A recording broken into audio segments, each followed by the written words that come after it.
Hello my friends, what's up, the answer is this guy. This is your guy Kuzuba Diana from the Kuzuba Mirror. Uyu munsi ngiye kubabwira ibintu by'ingenzi utaruzi umuntu aba akeneye mu buzima kurenza amafaranga. Abantu benshi usanga bibwira ko amafaranga ari buri kimwe ku muntu, ariko harimo kwibeshya kwinshi kuko hari ibintu by'ingenzi umuntu akenera kandi adashobora guhabwa n'amafaranga, nubwo hari n'aho ashobora gufasha, ariko nubwo waba utayafite byo ubifite ubaho unyuzwe. Reka turebe ikintu cya mbere ni ubuzima. Ubuzima burahenze, ni ikintu cy'agaciro kandi twe duha agaciro.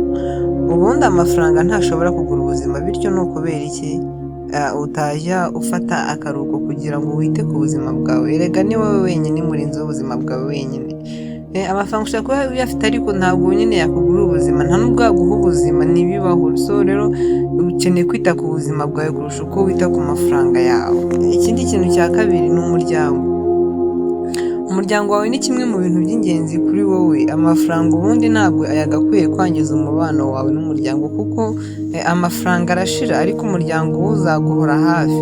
Umuryango wawe ntuzigera winubira uko uri, bityo wigerageza gusimbuza umuryango amafaranga. Urugero rwiza rwa hafi nashaka kukubwira ko ni umuntu mwashakanye nawe n'umuryango wawe, umuntu umuvandimwe n'umuryango wawe, ariko usanga cyane cyane ku bantu bashakanye cyangwa abavandimwe bapfa ibintu by'amafaranga, kandi ntabwo ibintu byagakwiye, ntabwo imiryango yagakwiriye gushwana kubera amafaranga, kuko ntabwo amafaranga arashira ariko umubano w'umuryango uzakura hafi.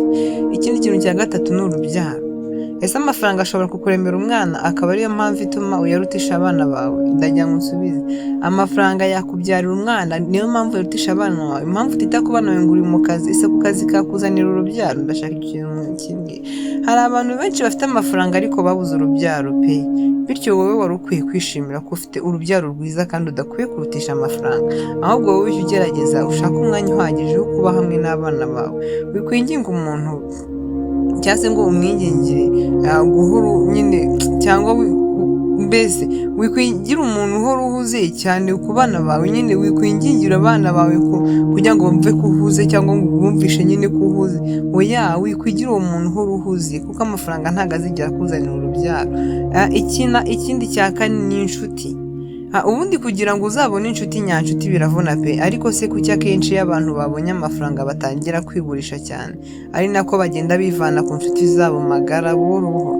Ni ukuri kandi ndakubwira ko inshuti nyanshuti ishobora kukurutira umuvandimwe, bityo yagakwiye guhabwa agaciro kanini, ntisimbuzwe amafaranga. Kuko inshuti nyanshuti iguha umunezero aho wari ubabaye, ndetse ikanakuba hafi no handi uvuga ngo nageze mu byago. Ikindi kintu ni ibyishimo. Iyo abaruzi umubare w'abantu batuye kuri iyi si, burya uburyo bangana bifuza kwishima bakaba nyine barabibuze. Bityo niba ufite ibyishimo nyine ufite kubyakira umutima wawe wose, barakubeshya. Amafaranga menshi nta na rimwe azakuzanira ibyishimo hano ku isi, ahubwo azagutera guhangayika noneho birenzeho. Ibi nabyo ugomba kubimenya, bityo nyine ntuzajya ubona wariye ndetse wabonye n'uko uryama, ushima Imana maze witurize, wishyire imbere amafaranga, kuko amafaranga nta kintu azakumarira. Amafaranga azagufasha nibyo koroshya ubuzima, ariko menya ngo hirya y'ubwo buzima bworoshye ukeneye abantu mu bubanamo, kuko nawe uri wenyine, niyo mpamvu nta byishimo wagira. Uri wenyine, nta nshuti wagira. Mbese wikwita ku byo ukora ngo wimve ko abantu bawe muri kumwe nta kintu bakumariye. Reka nkubwire ngo njye mwari kumwe ni Kuzuba Diana, ikiganiro nakagaruka. Ciao ciao.